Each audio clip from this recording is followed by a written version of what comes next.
اعوذ باللہ من الشیطان الرجیم بسم اللہ الرحمن الرحیم السلام علیکم ورحمۃ اللہ وبرکاتہ۔ اللہ تعالیٰ سے دعا ہے اللہ پاک جتنے بھی لوگ دنیا سے چلے گئے ہیں ان کی مغفرت فرمائے، آمین ثم آمین، اور ہمیں دنیا آخرت میں کامیاب اور کامران فرمائے، آمین ثم آمین۔ آج ہم شروع کریں گے سورہ بقرہ آیت نمبر 264۔ اچھا، یہاں سے جو بیان شروع ہو رہا ہے یہ ہو رہا ہے صدقہ خیرات کے متعلق، جو لوگ دکھاوے کے لیے کرتے ہیں اور جو لوگ اللہ تعالیٰ کے ڈر کی وجہ سے کرتے ہیں، یہ ساری چیزیں آج ڈسکشن ہوگی انشاءاللہ۔ اللہ پاک دنیا آخرت میں اس کا اجر عطا فرمائے، آمین ثم آمین۔ اللہ سبحانہ تعالیٰ فرماتے ہیں ایمان والو اپنی خیرات کو احسان جتا کر اور ایازہ پہنچا کر برباد نہ کرو، کہ جب تم صدقہ خیرات کرتے ہو تو اس کو دکھا کر یا اگلے کے اوپر احسان جتا کر اس کو برباد مت کرو، جس طرح وہ شخص، یہاں پہ مثال بیان کی جا رہی ہے، جس طرح وہ شخص جو اپنا مال لوگوں کے دکھاوے کے لیے خرچ کرے اور نہ اللہ سبحانہ تعالیٰ پر ایمان رکھے نہ قیامت پر، اس کی مثال اس صاف پتھر کی طرح ہے جس پر تھوڑی سی مٹی ہو، پھر اس پر زوردار می برسے اور وہ اسے بالکل صاف اور سخت چھوڑ دے۔ ان ریاکاروں کو اپنی کمائی میں سے کوئی چیز ہاتھ نہیں لگتی اور اللہ سبحانہ تعالیٰ کافروں کی قوم کو سیدھی راہ نہیں دکھاتا۔ اللہ اکبر۔ اس میں ایک تو یہ کہا گیا ہے کہ صدقہ و خیرات کر کے احسان جتلانا اور تکلیف دہ بات کرنا، جس کو دینا اس کے ساتھ احسان کرنا، ہاں بھائی میں نے تمہیں دیا ہے، اور اس کے ساتھ اس طرح کی بات کرنا کہ اس کو تکلیف ہو، اور یہاں تک لکھا ہوا ہے کہ اس طرح کی تکلیف ہو جو آپ کو نظر نہ آ رہی ہو، صرف وہ جانتا ہو جس کو تکلیف ہے، اور اللہ سبحانہ تعالیٰ جانتا، وہ تو دلوں کی باتیں جانتا ہے۔ اچھا، اہل ایمان کا شیوا نہیں، تکلیف دینا کسی کو، تکلیف دہ بات کرنا اور احسان جتانا، یہ اہل ایمان کا شیوا نہیں، بلکہ ان لوگوں کا وتیرہ ہے جو منافق ہیں اور ریاکاری کے لیے خرچ کرتے ہیں، دکھاوے کے لیے خرچ کرتے ہیں کہ ہم بڑے نیک ہیں، بڑے اچھے ہیں، ٹھیک ہے، بڑا سخی دل ہے ہمارا۔ یہ چیزیں اللہ سبحانہ وتعالیٰ کو ہرگز پسند نہیں۔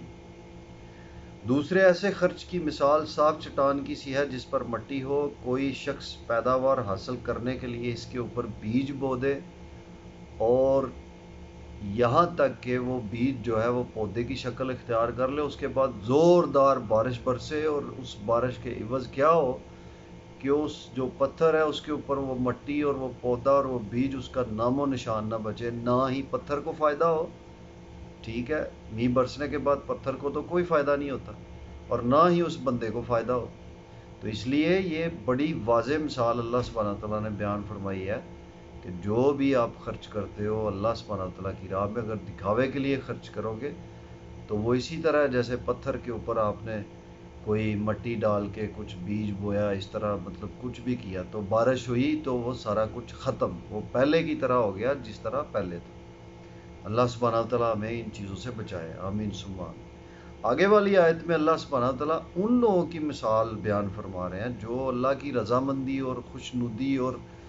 اچھائی حاصل کرنے کے لیے خرچ کرتے ہیں۔ ان لوگوں کی مثال جو اپنا مال اللہ سبحانہ تعالیٰ کی رضامندی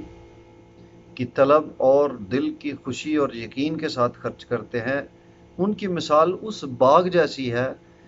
جو اونچی زمین پر ہو اور زوردار بارش اس پر برسے اور وہ اپنا پھل دگنا کرے، اگر اس پر بارش نہ بھی برسے تو اس کے لیے فوار ہی کافی ہے، اور اللہ سبحانہ تعالیٰ تمہارے کام خوب دیکھ رہا ہے۔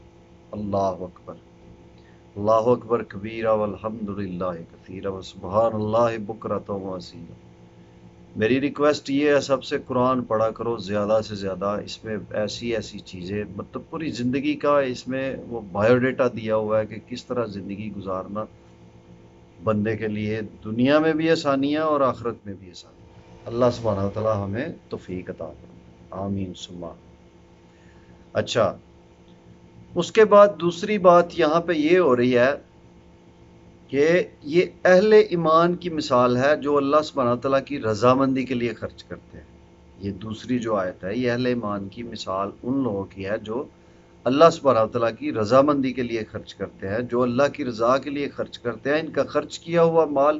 اس باغ کی طرح ہے جو فضا اور بلند چوٹی پر ہو، اگر بارش زوردار برسے تو یہ پھل اپنا دگنا کرتا ہے، اگر ہلکی سی فوار یعنی شبنم کے قطرے بھی اس کے اوپر برسیں تو ان سے بھی یہ فائدہ ہوتا ہے۔ اور اتنی کثرت سے درخت ہوں، یہ جنت کس کو کہتے ہیں؟ جنتن، یہاں ایک لفظ استعمال ہوا ہے قرآن کریم میں، جنتن اس جگہ کو کہتے ہیں جہاں اتنے درخت ہوں کہ وہ درختوں کا سایہ جو ہے وہ زمین کو ڈھک لے، جس کے چاروں طرف باڑ اور باڑ کی وجہ سے باغ نظروں سے پوشیدہ ہو، اور یہ جن سے ماخوذ ہے، جن اس مخلوق کا نام ہے جو نظر نہیں آتی، یہ جنوں کے بارے میں ہے، اور جن ایک ایسی مخلوق ہے جو نظر نہیں آتی۔ اللہ سبحانہ تعالیٰ ہمیں قرآن کریم کی صحیح سمجھ عطا فرمائے اور اس کے اوپر عمل کرنے کی توفیق عطا فرمائے، آمین ثم آمین۔ اچھا، اور یہ جن کے بارے میں ہے، اور جو جن ایسی مخلوق ہے جو نظر نہیں آتی۔ پیٹ کے بچے کو جنین کہا جاتا ہے جو نظر نہیں آتا، پیٹ میں جو بچہ ہوتا ہے اس کو جنین کہا جاتا ہے جو نظر نہیں آتا۔ اچھا، اس کے بعد یہاں پہ لکھا ہوا ہے کہ اس میں بھی عقل پر پردہ پڑ جاتا ہے، دیوانگی کے جنون سے تعبیر کرتے ہوئے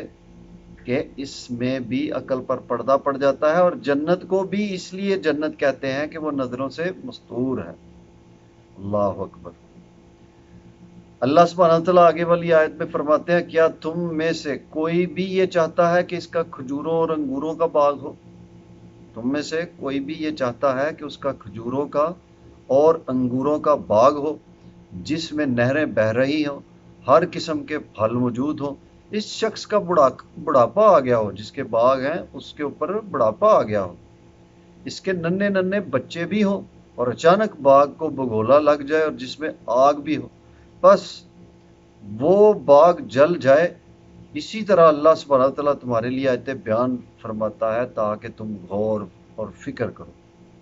اس کی تفسیر کچھ یوں ہے، اس ریاکاری کے نقصانات کو واضح کرنے اور اس سے بچنے کے لیے مزید مثال بیان کی جا رہی ہے کہ جس طرح ایک شخص کا باغ ہو جس میں ہر طرح کے پھل موجود ہوں اور اس سے آمدنی بھی اچھی ہو، امید ہو کہ یہ جو ابھی باغ پکنے لگا ہے اس کے بعد مجھے آمدنی اچھی ہوگی۔ اچھا، وہ شخص بوڑھا ہو جائے اور اس کے چھوٹے چھوٹے بچے ہوں، یعنی وہ خود بھی ضعیف اور کبر سنی کی وجہ سے محنت و مشقت سے عاجز ہو چکا ہو، اور اس کا سارا باغ جل جائے، اس کا سارا باغ جل جائے، اب نہ وہ خود دوبارہ اس باغ کو آباد کرنے کے قابل رہا نہ اس کی اولاد، یہی کیونکہ اس کی اولاد تو ابھی چھوٹی ہے، ننھے ننھے بچے ہیں۔ یہی حال ان ریاکاری اور خرچ کرنے والوں کا ہے جو قیامت کے دن ہوگا کہ نفاق و ریاکاری کرنے کے قابل رہا نہ اس کی اولاد۔ قیامت والے دن ان کے ساتھ کیا ہوگا کہ نفاق و ریاکاری کی وجہ سے ان کے سارے اعمال غارت کر دیے جائیں گے کہ کوئی عمل بھی کسی فائدے کا نہیں ہوگا۔ اچھا، اس کے بعد اللہ اکبر، حضرت ابن عباس رضی اللہ تعالیٰ عنہ اور حضرت عمر فاروق رضی اللہ تعالیٰ عنہ نے اس کی مثال کا مصدق ان لوگوں کو بھی قرار دیا ہے جو ساری عمر نیکیاں کرتے ہیں اور آخر عمر میں شیطان کے جال میں پھنس کر اللہ سبحانہ تعالیٰ کے نافرمان ہو جاتے ہیں، جس سے عمر بھر کی نیکیاں برباد ہو جاتی ہیں۔ اللہ سبحانہ تعالیٰ میں بچائے۔ یہ صحیح بخاری میں یہ بیان ہے، کتاب و تفسیر۔ اچھا، آگے اللہ سبحانہ تعالیٰ فرماتے ہیں، اے ایمان والو، اپنی پکیزہ کمائی میں سے اور زمین میں سے تمہارے لیے ہماری نکالی ہوئی چیزوں میں سے خرچ کرو، اور ان میں سے بری چیزوں کے خرچ کرنے کا قصد نہ کرنا جسے تم خود لینے والے نہیں ہو، اگر انہیں آنکھیں بند کر لو تو، اور جان لو کہ اللہ سبحانہ تعالیٰ بے پرواہ اور خوبیوں والا ہے۔ صدقے کی قبولیت جس طرح ضروری ہے اسی طرح ریاکاری سے اس کا صدقے کا پاک ہونا ضروری ہے اگر قبولیت چاہتے ہیں تو۔ دوسری چیز، اسی طرح یہ بھی ضروری ہے کہ وہ حلال اور پاکیزہ کمائی ہو، چاہے وہ کاروبار، تجارت، صنعت کے ذریعے ہو یا فصل اور باغات کی پیداوار سے ہو۔ اور یہ جو فرمایا کہ خبیث چیزوں کو اللہ سبحانہ تعالیٰ کی راہ میں خرچ کرنا ایسا عمل مت کرو، خبیث چیزوں کو اللہ تبارک و تعالیٰ کی راہ میں خرچ مت کرو، تو خبیث سے ایک تو وہ چیزیں مراد ہیں جو غلط کمائی سے ہو، اللہ سبحانہ تعالیٰ اسے قبول نہیں فرماتا۔ حدیث میں ہے کہ اللہ سبحانہ تعالیٰ پاک ہے اور پاک حلال چیز ہی قبول فرماتا ہے۔ دوسرے خبیث کے معنی ردی اور نکمی چیز کے ہیں، ردی چیزیں بھی اللہ سبحانہ تعالیٰ کی راہ میں خرچ نہ کریں، کیونکہ جو چیز آپ خود صحیح نہیں سمجھتے اپنے لیے تو وہ کسی اور کو بھی دینے کے لیے وہ اچھی بات نہیں ہوتی۔ اچھا، آگے اللہ سبحانہ تعالیٰ فرما رہے ہیں شیطان تمہیں فقیری سے دمکاتا اور بے حیائی کا حکم دیتا ہے، اور اللہ سبحانہ تعالیٰ تم سے اپنی بخشش اور فضل کا وعدہ کرتا ہے۔ اللہ سبحانہ تعالیٰ وسعت والا اور علم والا ہے۔ اللہ اکبر، یعنی اس سے مطلب یہ ہے کہ یعنی بھلے کام میں خرچ کرنا ہو تو شیطان ڈراتا ہے کہ تم مفلس ہو جاؤ گے، غریب ہو جاؤ گے، تمہارے پاس جو مال ہے وہ ختم ہو جائے گا۔ لیکن جب وہی چیز کسی برے کام میں خرچ کرنی ہو تو جیسے ٹیلی ویژن، ٹھیک ہے، شراب، بدکاری، زنا، جوا، ان چیزوں میں خرچ کرنا ہو تو، اور دوسرا جو مقدمے بازیاں ہوتی ہیں ان چیزوں میں خرچ کرنا ہو تو وہ بندہ کھلے دل کرتا، شیطان کہتا ہے ہاں ٹھیک ہے تمہارا یہ ضروری ہے۔ لیکن جب کوئی نیک کام کے لیے کوئی جیسے کوئی غریب آدمی آ جاتا ہے کہ مجھے ضرورت ہے کچھ چیزوں کی یا کچھ پیسوں کی، تو انسان کہتا ہے نہیں نہیں اس کو میں دوں گا تو مجھے فائدہ نہیں ہے، یہ ایسے، یہ اللہ سبحانہ تعالیٰ میں شیطان کے شر سے محفوظ فرمائے۔ اللہ سبحانہ تعالیٰ فرماتا ہے کہ وہ جسے چاہے حکمت دے، اللہ اکبر،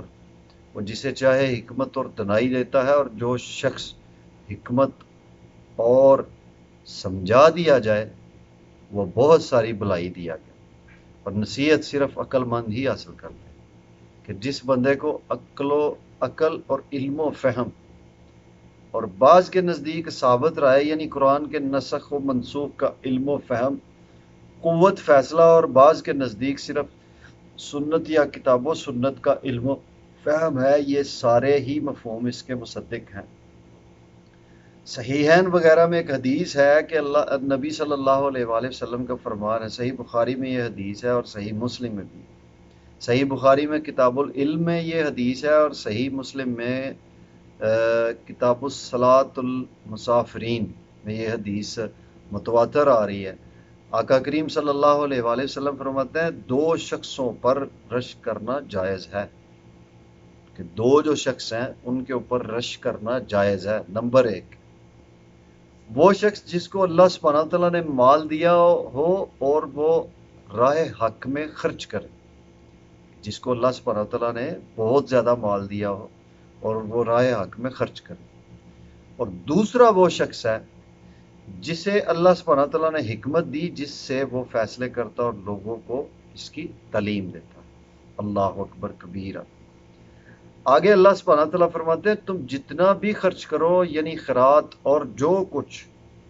نظر مانو، اسے اللہ سبحانہ تعالیٰ بخوبی جانتا ہے اور ظالموں کا کوئی مددگار نہیں۔